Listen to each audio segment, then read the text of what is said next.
Olá, eu sou Lincoln Paubel, mestre em Psicologia, e nesse encontro nós vamos tratar da linguagem e dos seus derivados. Vamos conhecer como a linguagem nos auxilia em diferentes processos cognitivos e como que os processos cognitivos poderiam ficar limitados se você não desenvolve sua linguagem. A primeira coisa que a gente precisa entender são as origens do comportamento verbal humano. Vários autores, estudando de forma até independente, chegaram à mesma conclusão de que a linguagem, a capacidade verbal humana, ela é inata, ou seja, tem origem nos processos de evolução, né, das mutações e variações genéticas que nos levaram a uma estruturação neurológica, neurofonológica, ou seja, de conexão do aparelho fonador com nossos centros cerebrais superiores, de um jeito que as outras espécies não fizeram. Então, no ramo evolucionário que deu origem ao Homo sapiens, nós chegamos a essa capacidade verbal complexa. Mas há uma diferença, então, entre a capacidade verbal, que é a linguagem, e a língua, que é uma das formas de construir o processo verbal que as culturas, né, que povos independentes ao longo do tempo foram criando para se referir aos eventos e guiar uns aos outros. Então, vamos entender bem essas diferenças.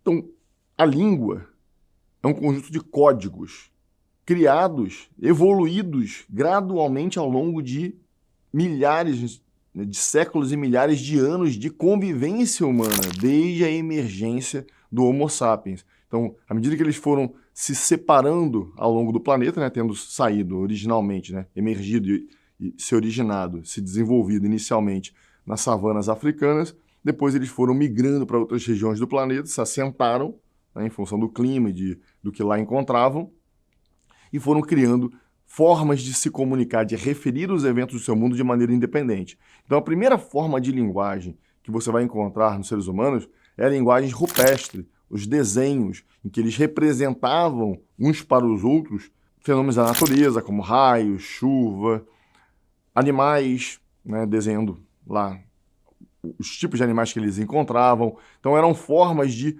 comunicar uns aos outros o que eles poderiam encontrar naquele ambiente, o que esperar daquele ambiente. Então, linguagem rupestre. Mas, simultaneamente a essas linguagens, né, de desenho, os seres humanos vocalizavam, emitiam vocalizações. Vocês já devem ter visto caricaturas de homens das cavernas, né, dos nossos ancestrais, coletores, caçadores, em que se coloca, né, sons rudimentares, como grunhidos, balbucios, né, uga. Esses tipos de sons rudimentares que são os sons mais elementares que os seres humanos podem fazer. Por exemplo, todas as nossas vogais. De movimentos simples, como as vogais, para referir alguma coisa, depois de esgotar os sons simples que os seres humanos podem fazer, tivemos que evoluir para sons complexos, que são as consoantes, né? T, K, o K do C, o T do T. Ou seja, os movimentos de língua e de boca foram dando mais sons e, portanto, os seres humanos, né, os hominídeos antigos, puderam começar a referir mais eventos da natureza, além dos 5. Então, imagina que eles usem A, E, I, O, U para pedra, um animal, outro animal, outro animal. Se esgotou 5 animais, já acabou esses sons. Precisa de muito mais sons para referir tudo que há no universo. E assim, eles foram começando a emitir outras sonoridades e fazer conjugações dessas sonoridades nos ditongos, tritongos, ou seja, palavras ditongonais, tritongonais, e foram construindo sílabas, depois juntando sílabas em palavras de 2 sílabas, 3 sílabas, 4 sílabas, 5 sílabas. Ou seja, você pode observar, então, que houve uma evolução independente, de povos independentes, de formas de referir os eventos do mundo e a si mesmo. Depois, claro, né, tanto com as guerras, conquistas, processos de escravização mútuo, comércio, né, você começa a ter a mistura, a combinatividade desses sons, dessas formas de comunicar os eventos, derivando línguas que são processos combinativos de outras, né, desses povos, quando eles começaram a se misturar. Fato é que uma vez que você desenvolve toda uma estrutura linguística, isso vai te ajudar a ter processos cognitivos, porque se pensar é estabelecer relações entre eventos, e a gente faz isso, na maior parte do tempo, usando a linguagem, quanto mais vocabulário, quanto mais estruturação linguística uma pessoa tem, mais ela consegue pensar.